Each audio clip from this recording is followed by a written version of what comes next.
Bonjour à toutes et à tous, je suis heureux de vous retrouver pour cette belle fête des rameaux. Quel est donc cet homme dont nous allons entendre le récit de la Passion? Pour le savoir, il faut relire son histoire en commençant par la fin.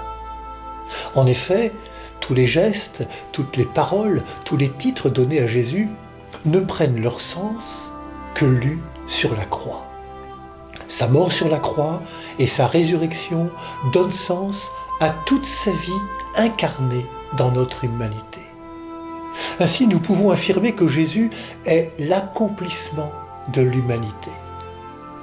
Et pour nous le dire, pour le crier au monde, Dieu choisit le chemin de l'incarnation. Il a choisi la route de l'homme, il a choisi notre route.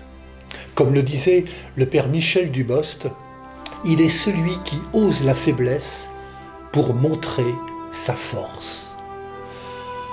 En s'incarnant, la parole de Dieu se fait ce que nous sommes pour que nous devenions ce qu'elle est. Par son incarnation, Jésus transforme notre terre en une terre nouvelle.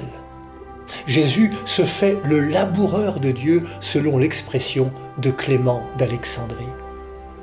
Il s'est fait pauvre pour nous enrichir. Il s'est fait petit pour nous permettre de grandir.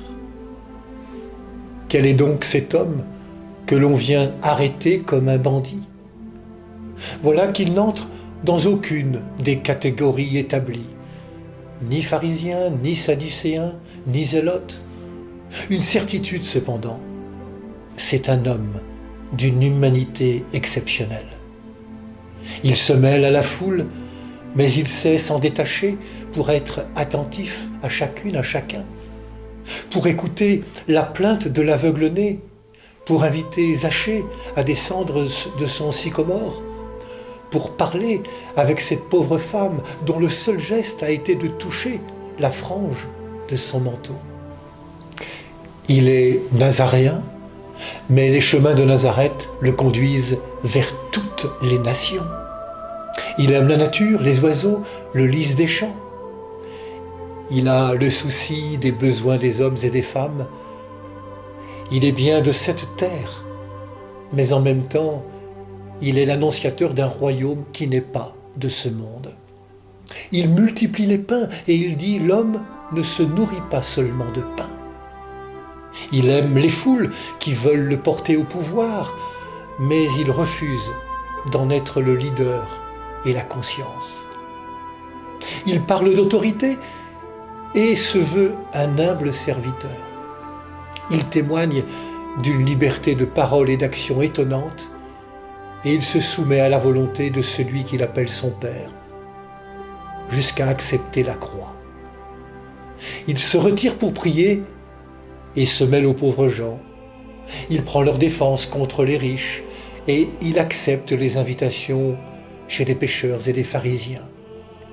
Il est dévoré par le zèle de la maison de son Père et pourtant il dit « Laissez pousser ensemble l'ivraie et le froment ». Il dit être la vie et il accepte de passer par la mort. « Es-tu le Messie, le Fils du Dieu béni ?» lui demande le grand prêtre. Et Jésus va répondre « Je le suis, et vous verrez le Fils de l'homme siéger à la droite du Tout-Puissant et venir parmi les nuées du ciel. » Oui, le secret est levé. Jésus dit lui-même qui il est. Pendant sa vie publique, il demandait de taire ce secret à tous ceux qui le devinaient, car on ne peut comprendre Dieu qu'en regardant la croix. C'est bien par la fin que tout commence. Tandis que Jésus donne sa vie sur la croix, une parole de foi germe dans le cœur d'un païen, un centurion romain. Vraiment, cet homme était le Fils de Dieu. Tout est dit. Bonne marche vers Pâques à toutes et à tous.